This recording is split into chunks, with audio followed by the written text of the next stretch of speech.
Number 1, the freeze. Look at that pile. You aren't lazy, you are paralyzed. It feels like a monster staring back at you. Your brain screams, danger. The task feels too big, too scary, so you hide. You freeze to keep yourself safe from failing. It's a physical reaction, Zep. Your heart races, your chest tightens.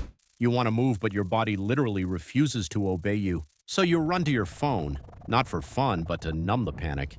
It's the only place where the noise stops. You aren't a bad person. You are just a frightened one. The world threw too much at you and your system blew a fuse. They call you lazy because they don't see the fear.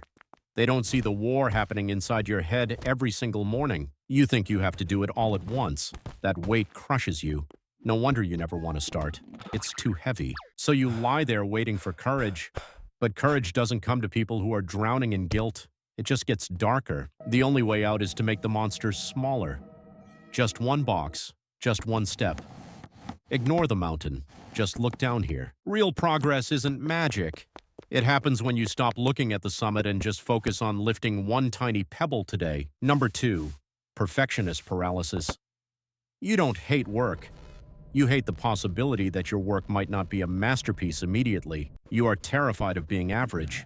So you destroy everything you touch because it doesn't match the perfect movie playing in your head. It's a trap, my friend. You think, if I don't try, I can't fail. So you sit in a pile of nothingness. Your standards are so high they are suffocating you.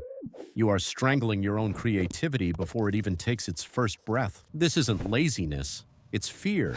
Fear of judgment. Fear that your best effort will just be okay. And okay scares you to death. So you sharpen pencils, you clean the desk, you wait for the perfect moment.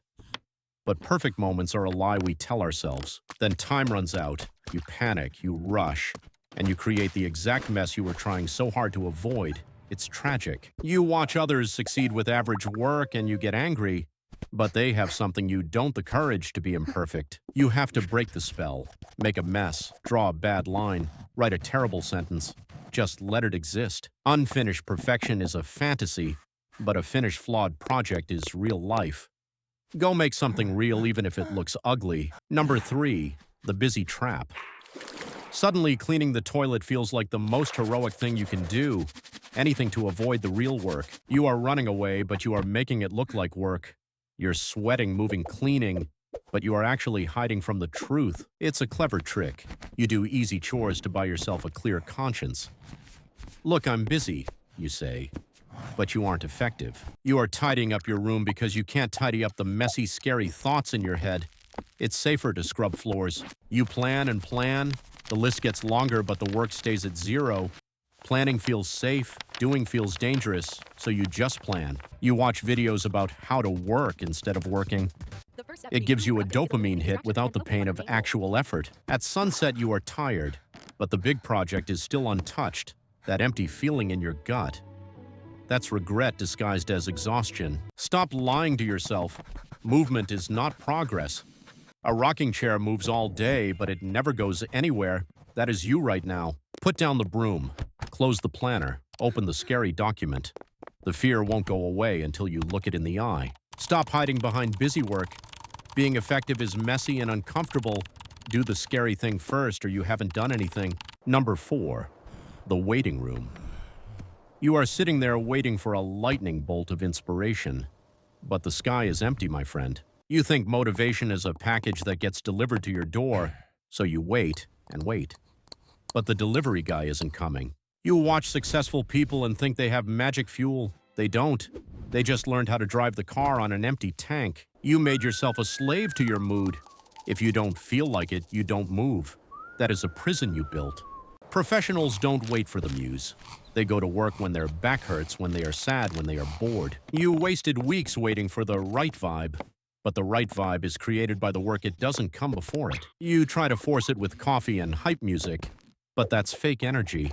It burns out in 5 minutes, leaving you even more tired. The secret is simple but painful. You have to move before you feel ready. The feeling follows the action. It never leads. It's like a cold pool. The only way to warm up is to jump in and start swimming.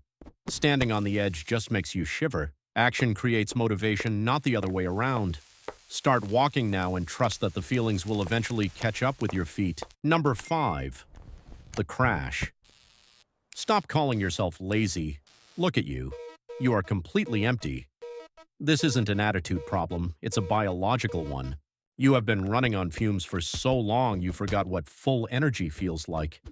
You expect a broken engine to win the race. That fog in your head. That's your brain pulling the emergency brake. It's shutting you down before you cause permanent damage to the system. The world tells you to grind harder, to sleep less, to do more. So you feel guilty for being human and needing a break. You treat your body like a trash can, filling it with sugar and stress. Then you wonder why it refuses to perform for you. And when you do stop, you don't rest. You doom scroll. You bombard your exhausted eyes with bright lights and noise. That is not rest. You lie in bed feeling guilty.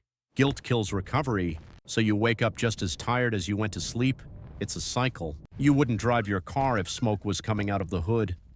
Why do you drive yourself when your mind is smoking? You need to stop. Really stop. Close your eyes, turn off the noise, let the battery turn green again. It is necessary. True laziness is rare. Usually it's just a biological demand for rest. Sleep now without guilt so you can conquer the world later. Number 6. Fear of success. It sounds crazy, but you aren't stalling because you fear failure. You are terrified of winning. You know deep down that success is heavy. It brings expectations. People watch you. If you win today, you must win again tomorrow. That pressure feels suffocating, so you stay a promising amateur. It's safer to hide in potential than to step into the spotlight. You self-sabotage right at the finish line. You trip yourself just to avoid the scary responsibility that comes with finally being the boss. If you never try, you can keep the fantasy that you could be great. Winning kills the fantasy and forces you to perform. We prefer the devil we know mediocrity over the angel we don't know. Change feels dangerous to your nervous system even if it is good change. Deep down you worry that leveling up will make you lonely. You fear your friends will hate you or you will lose yourself. Your identity is wrapped up in being the struggler. Solving your problems threatens who you think you are. Who are you without the struggle? You are protecting yourself from a future you don't feel ready for. But staying small serves absolutely nobody, especially not the future you. Trust yourself. You can handle the weight of victory just as well as you have handled the weight of being stuck. Move forward. Number 7. Analysis paralysis. You aren't lazy, my friend. You are just researching the perfect plan until you eventually die of old age. You think if you read enough data, you can guarantee a win. You want a map that shows every pothole before you start driving. But the map doesn't exist. You are so scared of making the wrong choice that you make the worst choice doing absolutely nothing. You mistake thinking for doing. You get high on the intellectual stimulation of planning, but you haven't laid a single brick in reality. We treat picking a font for a website like it's a life or death situation. You are exhausting your brain on decisions that do not matter. Watching tutorials feels like work, but it produces 0 results. It is a hiding place for people who are afraid of real-world feedback. You are waiting for certainty. Hate to break it to you, but certainty is a fairy tale. You have to bet on yourself. While you analyze the opportunity expires, your perfect decision becomes useless because you waited too long to actually pull the trigger. Any decision is better than no decision. Movement gives you data. Stagnation just gives you anxiety and a lot of regrets. Clarity comes from action, not thought. You cannot steer a parked car. Start moving now and fix your course along the way. Number 8. Imposter syndrome. You don't work because you're scared everyone will finally realize you're a total fraud in a paper mask. You feel like a child wearing adult clothes. You think your success is just luck and you are waiting to be exposed. If you don't try, you can't fail. And if you don't fail, nobody can confirm your secret suspicion that you are actually incompetent. Procrastination is your shield.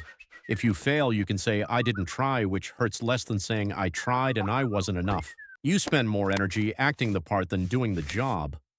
It is exhausting trying to be someone you think you aren't. You compare your messy, chaotic insides with everyone else's polished, curated outsides. Of course you feel like a loser. The fear of being found out freezes you.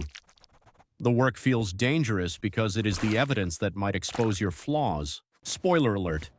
Nobody knows what they are doing. We are all just figuring it out as we go along every single day. Your feelings are not facts. Just because you feel like a fake doesn't mean you aren't actually doing the real work. You don't need to be perfect to be worthy. Doing the work is what makes you the real deal. Keep going, my friend. Number 9. Dopamine junkie. Your brain is fried. You need instant hits, so slow work feels like literal physical torture, honestly. Why write a hard report for a reward next month when a 15-second cat video gives you a hit right now? We have destroyed our attention spans. We are allergic to boredom. We cannot sit still for 6 seconds without reaching for a screen. You aren't lazy, you're an addict.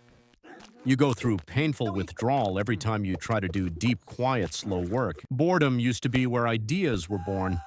Now we treat it like a medical emergency that must be fixed immediately with noise. Constant switching shreds your brain. You have the attention span of a goldfish and you wonder why you can't finish big projects. Stop blaming your willpower. You are fighting against billion-dollar algorithms designed by geniuses to hijack your biology and steal your time. Real life moves too slowly for you now. You retreat to the digital world because the pacing is faster and easier. Reclaiming your focus is a detox. It will feel uncomfortable and boring at first. That pain means the healing is working. Embrace the boredom. In those quiet, unconnected moments, your mind finally finds the space it needs to actually create something worth keeping. Number 10. The rebel. Sometimes you don't do the work just to prove to yourself that nobody can boss you around. When you feel forced to do something, even by your own schedule, your inner teenager crosses its arms and says no. It's a misguided way to feel free. You reclaim your power by refusing to submit to expectations, even your own reasonable plans. You hurt yourself just to prove a point. You sabotage your own happiness just to feel a brief fleeting moment of autonomy. That revenge bedtime procrastination. That's just you desperately trying to steal back time from a day you felt you lost. The more pressure you feel, the more you slam on the brakes. It's a civil war for control inside your own head. You are fighting a war against yourself. If you win the battle of control, you lose the war of actually progressing in life. Stop treating your plans like orders from a dictator. Treat them as gifts you are giving to your future self. Shift your language. Change "I have to "I choose to," and watch that stubborn resistance start to melt away. True freedom isn't doing whatever you want. It's having the discipline to build the life you actually laid out for yourself. The algorithm is trying to bury this video because it's too real. Help me fight back. Smash the like button to punch the algorithm in the face and subscribe to join the resistance. If this video woke you up, don't go back to sleep. Hit like to lock it in. Share this with a friend who is still dreaming to wake them up too. Subscribe for your daily alarm. If your future self could time travel, they'd come back right now just to slap that phone out of your hand. Hit like to apologize to them and subscribe to finally start becoming them.